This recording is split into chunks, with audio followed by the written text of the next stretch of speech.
Dr. Burns individually. I pulled him on down here so we could get started on time because he had a press conference a little later today, and also a Board of Trustees meeting. The Board of Trustees, and I may be a little redundant on this, but let me tell you how our president got here at Wilkes. The Board of Trustees appointed a 13-member selection committee. The 13-member selection committee went through 93 applications, probably between 50 and 60 hours each one of them. They narrowed the applications down to 10.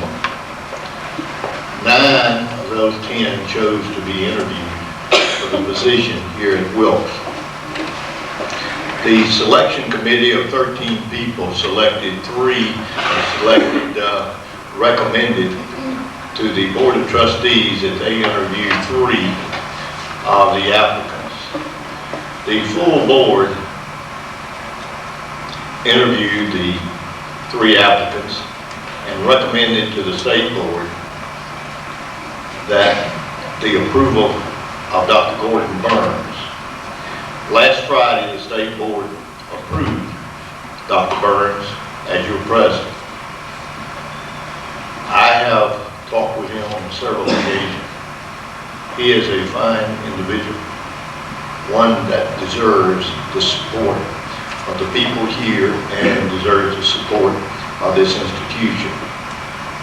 I'm going to be like when they present the President of the United States. I'm simply going to say, your President, Dr. Gordon Burns.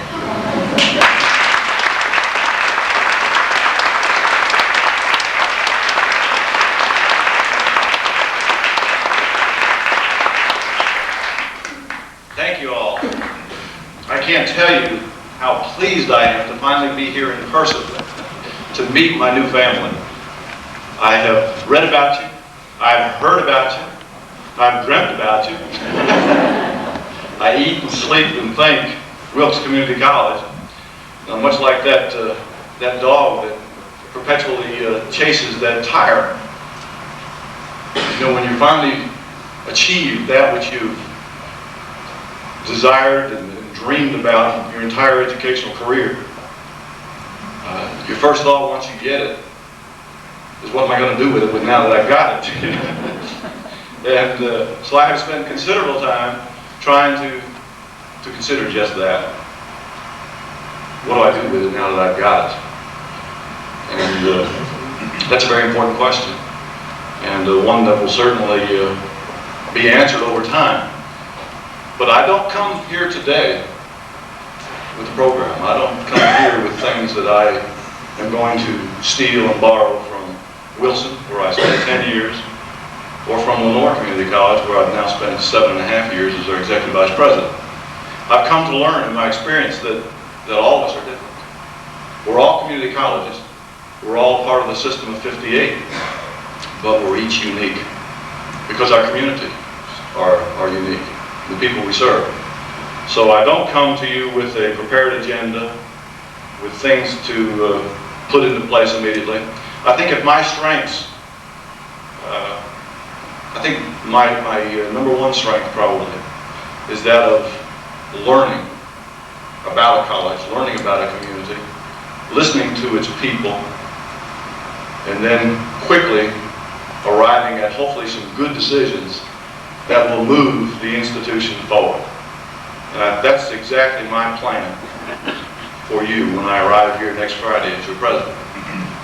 I want to meet you. I want to listen to you. I want to certainly share some of my experiences with you. And together, I think we can chart the course for the future. I'm excited about being part of the next chapter in the history of this great college. As I look at that and think about that, I think the chapter probably will be titled Repositioning Wilkes Community College for the 21st Century. You know, we've read and we've heard so much about the new millennium, what will be required of us in the community colleges. And undoubtedly, I think that change is going to be required. We've all seen it in the years we've been with the system, and we're going to continue to see it at an increasing rate. So those are some of the initial thoughts I would have, but let me just say to you that I appreciate, first of all, the work that Dr. Richards has done as interim president. I am on the list, or was on the list, to have served as an interim president at some time in the future, but never had that opportunity. And I think it would offer tremendous rewards for an individual. I'm sure it has, Dr. Richards, but also offers many, many challenges, because you are truly an interim president, and to serve in that role and not have total authority responsibility for the long-term future of the college certainly limits you in what you're able to do. But I know that he has done a commendable job. I've heard a lot of good things around the system about the work that he's done, and I'm sure as I talk with you, I will come to learn additionally of his contributions. So while I'm still here and on the podium today, and while he's still here, I would like for us to just give him a rousing applause for all of his work with you over these past years.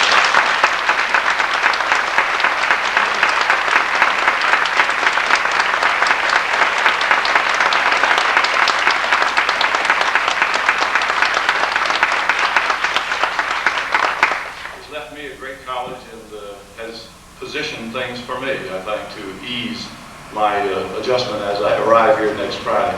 We also have two other people in the audience who are close and dear to you, who I've known over the years but have not worked that closely with. And those are, of course, your two more senior VPs and deans that have retired, but have really, out of the graciousness of their heart, continued to serve the college on a part-time basis and assist Dr. Richards and Tony Randall and Conrad Shaw certainly need our recognition as well, and I personally thank them for all the work they've done over the years, and I look forward to meeting with them for the first time the week following my arrival as we talk about the past of the college, the present, and what their thoughts are about where this college is going and where it ought to be looking for growth and improvement. So I'd like for us to recognize Tony and Conrad at this time. Let's get on.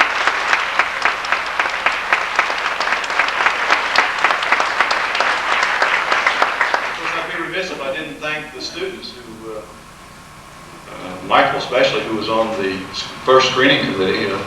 I'm pleased he was there since I'm here. And I would recognize the other students today for their generosities and kindness and they've shown me and the reception that they provided for us as we came in. And I assume, are those refreshments still going to be available when we adjourn? Yeah. I promise not to keep this group too long. That's the one thing I've learned as Executive Vice President. The best way to have a positive, good meeting is to keep it short. I'm on your time, and I understand that, and so I'll keep it short, to the point, as I hope I will in the future as well. But thank you all, students, and a special thanks to all those who saw to it, for whatever reason, that I was the one of 93 that was chosen to come to Wilkes. I truly feel privileged.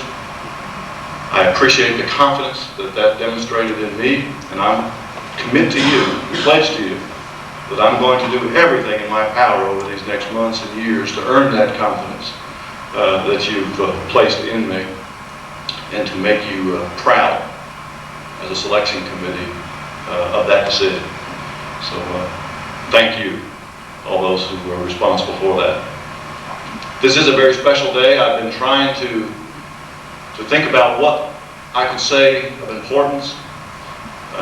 Relax. I'm not going to get into any serious business today. I've come to the conclusion that today is just an opportunity to meet me, for me to meet you, for you to come to know a little bit about me beyond the resume, which has probably been distributed and shared widely, but to let you know a little bit about who I am and what I believe and some of my values and what you might expect of me, and perhaps a little bit about what I might expect of you as team members and team players. I'm going to take a real risk here. I'm going to ask you, if you've done your homework, and I know that you have been in conversation around the system with others about Gordon Burns. I don't need to stand here and tell you who I am, because it's not important what I think I am. Although I think it's important that I should be able to say as your president that I am who I say I am. But I'd like to hear from those people who have asked around a little bit. Who is it, this person named Gordon Burns? What kinds of qualities, what kinds of things, this is dangerous, what kinds of things did these people have to say? And I'd like to select some volunteers. This is really my test of your openness. One thing that I'm going to say in a minute is that I value openness among the college family. My door will always be open as your president, and I will want to hear from you. So this is a test of your openness. Some of you have had those kind of conversations. Just shout out those things, maybe that you've heard, good or bad. That's the risk. What have you heard? What kind of person do others that you talk with perceive me to be? Problem solving. Problem solving. I've had plenty of those to solve. What else have we heard? Ready to be a president. Ready to be a president. I don't know what that means. We understand that they will miss you at your last college. I think that is really commendable. I think so too. Yeah, we've had a hard time turning loose, both of us. You know, you don't commit, you don't give yourself to an organization, to people, for 7.5 years in the case of Lenore, without becoming very attached. So it is a difficult process. But I take that as a compliment. Others? A good listener. I've had to learn that skill. I've had to learn that skill. In fact, in one of the socials that was given for me just last week by the General Studies College Transfer Unit, one of the English instructors wrote a poem, and others thought she captured me quite well. I didn't know how I felt about it, but one of the things that was clear in there was that when I first arrived, that I needed to hone my skills in listening. But I think I will take it as a compliment that they now say that I have learned to listen. That's important, I think, for all of us to be able to hear each other's thoughts, each other's opinions, and to share those things and do so in a professional manner without threatening anyone or without criticizing anyone. And I would hope that could be the case here. What else? Have you heard anything else? Heard you walk around and talk to people in their offices. Yeah. You walk around campus. I try to walk around. Most people think I'm goofing off, which I probably am. I never take a break. I'm not bragging about that. I just don't take a break. I'm in the office, and whenever I feel a need, an urge to get up and move, I will take that opportunity to go around campus somewhere. I'll go to a building and just walk down the hallway. I think I learn more about what's going on by doing that than I will ever learn sitting in that office waiting for people to schedule appointments to come in and see me. Peter Drucker calls that management by walking around, MBWA. So if you hear me referring to MBWA, I'm walking around.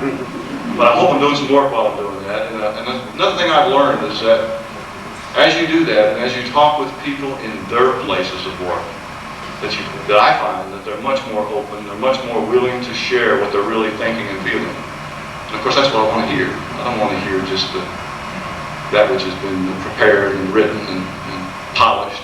I want to hear it firsthand, and that's why I do that. So you will see me around campus, I hope. Next Friday, I hope you see me around campus, as I do that each week. Unfortunately, sometimes Dr. Richards can testify to this. Sometimes the paper mountains and the priorities get such that it's difficult to do that. But I hope that Betty Jo is going to help keep me on target.